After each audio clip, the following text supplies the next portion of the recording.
Hello everyone, a very warm welcome to the JEE Chemistry by Unacademy. Dear students, मैं हूं गौरव दीक्षित, आपका chemistry educator with the teaching experience of more than 13 years. तो आइए start करते हैं, इस series को कंटिन्यू करते हैं क्योंकि हम लोग वन शॉट सीरीज लेके आ रहे हैं फॉर ऑल द एस्पायरेंट्स जो अपकमिंग जेई मेंस एडवांस को टारगेट कर रहे हैं। तो एटॉमिक स्ट्रक्चर हम लोग का चल रहा था सीरीज में। पहला लेक्चर हम लोग का ऑलरेडी एक बहुत ही रिफाइंड सेशन हो चुका है, जिसमें हम लोगों ने डिस्कशन किया था ईएम वेव्स का, प्लैंक क्वांटम का और फोटो इलेक्ट्रिक का। आज बहुत ही लिमिटेड टाइम शेड्यूल में वन शॉट रिवीजन कर रहे होंगे हम लोग बोर मॉडल और हाइड्रोजन स्पेक्ट्रम का। तो बिना कोई टाइम वेस्ट करते हैं, आइए शुरू करते हैं hydrogen spectrum and Bohr model की तरफ। तो सबसे पहले dear students, we are starting with the Bohr model. What so special regarding the Bohr model?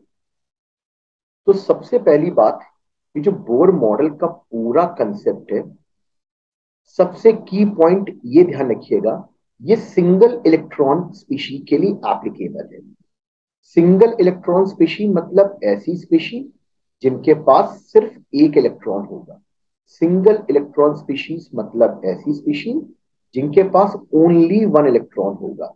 Only one का मतलब आप समझ गए होंगे। एग्जाम्पल आपसे पूछा गया तो आपने कहा सर एग्जाम्पल इसका होगा हाइड्रोजन। ओके, अब हीलियम में तो दो होते हैं, तो एक निकाल दो, यानी हम लोग के पास आ जाएगा He+। हीलियम हो गया, हीलियम के बाद He+ हो गया। अब He+ के बाद अगर हम लोग लिथियम को टारगेट कर रहे हैं, तो लिथियम के टारगेट पे लिथियम के पास टोटल 3 इलेक्ट्रॉन होते हैं, उनमें से आप यहाँ पे 2 इलेक्ट्रॉन निकाल दोगे, आंसर आएगा Li2+। नेक्स्ट उसके बाद हम लोग जाएंगे बेरिलियम पे। और बेरिलियम की अगर बात कर रहे होंगे तो बेरिलियम में 4 इलेक्ट्रॉन होते हैं, यहाँ पे 3 इलेक्ट्रॉन निकालना होगा, we will be having Be3+। तो यहां से आपको ये समझ में आ गया कि सिंगल इलेक्ट्रॉन स्पीशीज क्या होते हैं। अब डियर स्टूडेंट्स, अगर हम लोग बात करते हैं बोर मॉडल की, तो बोर मॉडल 3 बहुत ही इंपॉर्टेंट कंसेप्ट पर बेस्ड है। पहला, concept of concentric orbit, concept of fixed concentric orbit, fixed concentric orbit, सबसे पहला पॉइंट। इस कॉन्सेंट्रिक ऑर्बिट कंसेप्ट में क्या बोला गया? सर इस कॉन्सेंट्रिक ऑर्बिट कंसेप्ट में यह बोला गया कि इलेक्ट्रॉन को पार्टिकल की तरह बिहेव किया गया है। Electron is a particle. अब इलेक्ट्रॉन यहां पर न्यूक्लियस के चारों तरफ रिवॉल्व करेगा। ओके, ठीक है। रिवॉल्व करते वक्त इसकी एनर्जी कांस्टेंट रहेगी, क्योंकि अंदर इस पे लग रहा होगा इलेक्ट्रोस्टैटिक फोर्स ऑफ अट्रैक्शन और बाहर लग रहा होगा सूडो फोर्स। अंदर लग रहा होगा इलेक्ट्रोस्टैटिक फोर्स ऑफ अट्रैक्शन, बाहर लग रहा होगा सूडो फोर्स। जितना फोर्स अंदर उतना फोर्स बाहर। ऐसे में नेट फोर्स क्या आ रहा होगा? जीरो। नेट फोर्स जीरो होगा तो इसकी वर्क डन जीरो होगा, इस पर वर्क डन जीरो होगा, तो जो एनर्जी होगी वो हमेशा कांस्टेंट होगी। Energy of electron will always be constant. Yes, energy of electron will always be constant, यानी एनर्जी हमेशा कांस्टेंट रहेगी। इस पूरे ऑर्बिट में हर पॉइंट पर एनर्जी क्या रहेगी? कांस्टेंट। ऐसे ही इस पूरे ऑर्बिट पे भी एनर्जी क्या रहेगी? कांस्टेंट। अगर यहाँ एनर्जी E1 बोल रहे हैं तो यहाँ एनर्जी E2 आ रहा होगा। इतने आर्टिकल में कोई डाउट नहीं होगा। जैसे जैसे हम लोग बाहर की ओर मूव करेंगे, ये रहा मान लो रेडियस R1, इसके बाहर R2, तो एज वी मूव आउटवर्ड, जैसे जैसे हम लोग मूव आउटवर्ड करेंगे, as we move outward radius increase, as we move outward radius increases. R1 से ज्यादा R2 से ज्यादा R3, सो ऑन। और ठीक इसी तरीके से E1 से ज्यादा E2 से ज्यादा E3, सो ऑन। ये रहा पूरा पार्ट। ठीक है सर, आगे मूव करते हैं। यानी अंदर वाले शेल हमेशा होंगे lower energy level, lower energy level, और बाहर वाले होंगे हमेशा, अंदर वाले अगर लोअर बोल रहे हो तो बाहर वाले होंगे हायर एनर्जी लेवल। ओके, अब नेक्स्ट पार्ट पे मूव करते हैं। नेक्स्ट पार्ट हम लोग का कहता है, ये था कॉन्सेंट्रिक ऑर्बिट का कंसेप्ट। नेक्स्ट पार्ट है concept of transition of electron. Concept of transition of electron. Transition of electron. Okay. अब यहां पे अगर इलेक्ट्रॉन लोअर एनर्जी लेवल से हायर जाता है तो इसे क्या बोलते हैं? लोअर लेवल से हायर लेवल जाता है तो इसको क्या बोलते हैं? सर इस प्रोसेस को बोलते हैं एक्साइटेशन। लोअर से हायर जाना, इसको बोलते हैं excitation. Lower to higher excitation. Similar is the case to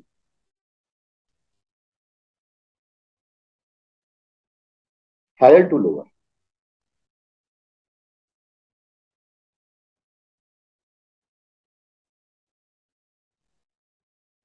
इसे बोलते हैं डी एक्साइटेशन।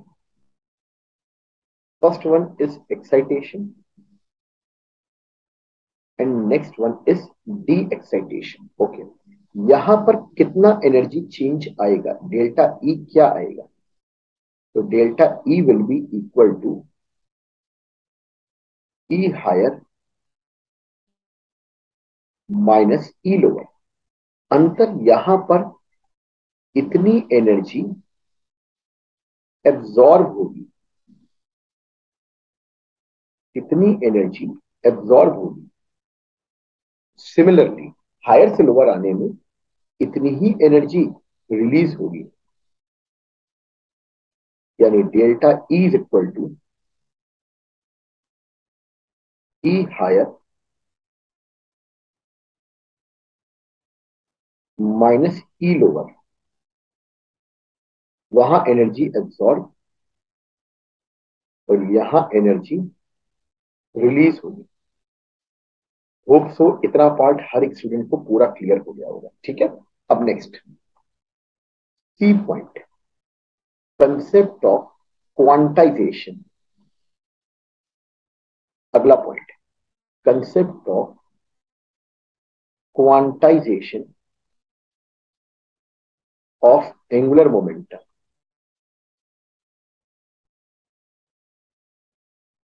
Quantization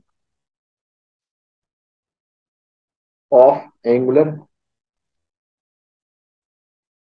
momentum. इस पॉइंट के हिसाब से आप क्या कहोगे? इस पॉइंट के हिसाब से आप कहोगे इलेक्ट्रॉन उन ऑर्बिट में रिवॉल्व कर सकता है जिनका M we R H upon two pi का इंटीजर मल्टीपल होगा। यस, इलेक्ट्रॉन उन ऑर्बिट में रिवॉल्व कर सकता है जिनका M we R H upon two pi का इंटीजर मल्टीपल होगा। यहाँ एन होगा एनर्जी लेवल। जैसे एन अगर वन है फर्स्ट एनर्जी लेवल के लिए, M we R is equal to one times H upon two pi. Okay. अगर हम एन यहाँ टू पुट कर दें तो m we r two times H upon two pi. Similarly अगर हम यहाँ पे थ्री पुट करेंगे तो थर्ड एनर्जी लेवल के लिए M we R three times H upon two pi. ये तीन थ्योरेटिकल पॉइंट बहुत जरूरी है। पहला यहाँ पे कॉन्सेंट्रिक ऑर्बिट कंसेप्ट, दूसरा ट्रांजिशन और तीसरा क्वांटाइजेशन। यानी एन जो होगा हमेशा इंटीजर होगा, इन फ्रैक्शन नहीं हो सकता। होप सो ये थियोरी वाला पार्ट एकदम क्लियर हो गया है। अब आइए मैथमेटिकल पार्ट, समराइज कर रहे हैं।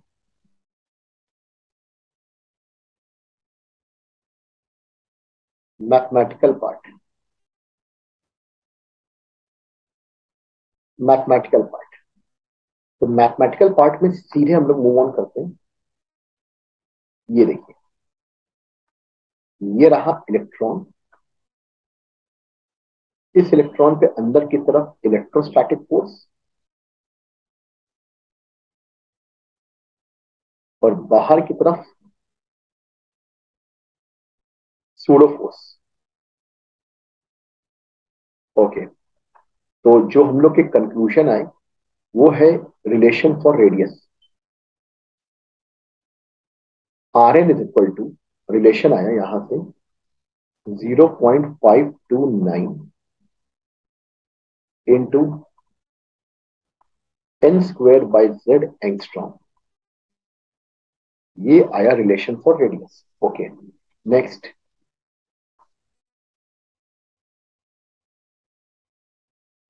We n is equal to 0.2183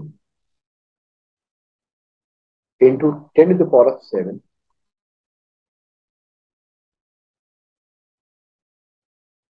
z upon n meter per second. Next, what about En? Vn is the velocity of electron in the nth orbit. Rn is the radius of nth orbit. And En is equal to minus 13.6 into z square upon n square ev। ये energy of electron in the nth orbit होगा। इसके अलावा delta E is equal to E higher minus E lower,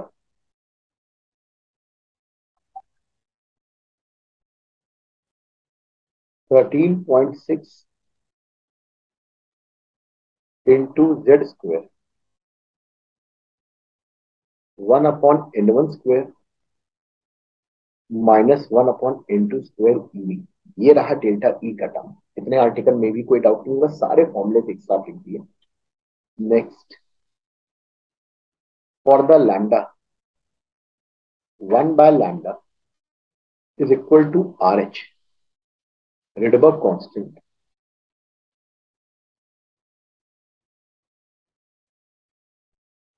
Z square 1/n1 square -1/n2 square. जहां N one यहां हमेशा कैसा energy level होगा? Lower energy level. N one हमेशा lower energy level और एन टू हमेशा कैसा energy level? Higher. Okay, N one हमेशा lower energy level, N two हमेशा higher energy level. That is the part R N V N E N delta E 1/λ। ये सारे के सारे important formulas हैं रिगार्डिंग द बोर मॉडल। ठीक है, अच्छे सबको समझ में आ गया हो? अच्छा, एक पॉइंट का बेटा और सभी लोग ध्यान रखेंगे, कितना जो एनर्जी चेंज होगा वो exactly depends on 1/n1 square -1/n2 square, यानी 1/n1 स्क्वायर -1/n2 स्क्वायर पे डिपेंडेंट है। That is all from the Bohr model. आइए हाइड्रोजन स्पेक्ट्रम की बात करते हैं। तो हाइड्रोजन स्पेक्ट्रम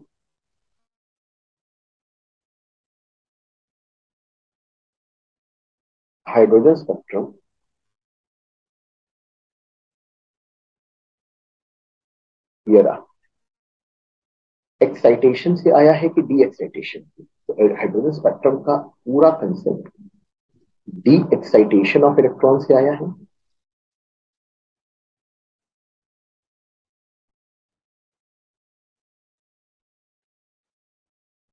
यहां इलेक्ट्रॉन हायर लेवल से लोअर लेवल डी एक्साइट करेगा, और जब इलेक्ट्रॉन हायर लेवल से लोअर लेवल आएगा तो इस प्रोसेस में एनर्जी रिलीज करेगा।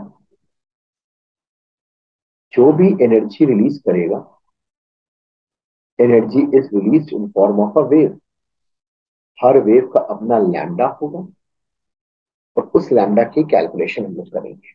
ये है basic concept of hydrogen spectrum के इलेक्ट्रॉन जब हायर से लोअर आएगा तो एनर्जी रिलीज करेगा। यहाँ पे एनर्जी रिलीज होने की वजह से एनर्जी रिलीज होगी, तो यहाँ पर उस रिलीज एनर्जी को एक फोटोग्राफिक प्लेट से आप पास करते हो तो यहाँ पे लाइंस आ जाएंगी, इंप्रेशन आ जाएगा। These lines are said to be कौन सी लाइंस? Spectral lines. इन लाइंस को बोलते हैं हम लोग कौन सी लाइंस? Spectral lines. कौन कौन सी स्पेक्ट्रल लाइंस आएंगी? तो बहुत ही रिफाइंड वे में ए, बी, सी, डी, ई। सबसे पहला Lyman series, spectral line belonging to Lyman series, spectral line belonging to Balmer series, spectral line belonging to Pascal series, spectral line belonging to Bracket series, और spectral line belonging to Pfund series. यार इतना पूरा part सबको समझ में आ गया? Lyman, Balmer, Paschen, Brackett, Pfund, ये पूरा पार्ट सबको समझ में आ गया। यहाँ पे क्या होगा, इलेक्ट्रॉन N1 तो 1 होगा, आएगा तो ग्राउंड लेवल से N2, 2, 3, 4 से लेके इनफिनिटी तक कुछ भी हो सकता है। बैलमर के लिए N1, 2,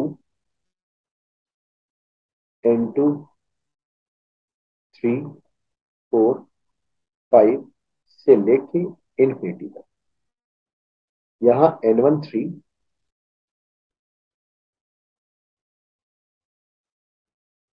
N2 की वैल्यू 4, 5, 6 टिल इनफिनिटी।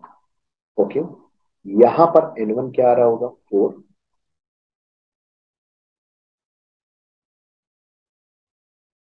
और N2 की वैल्यू 5, 6, 7 टिल इनफिनिटी। फुंड में क्या आएगा, N1, 5, N2, 6, 7, 8 टिल कहां तक, infinity. That is the part, पूरा पार्ट समझ में आ गया।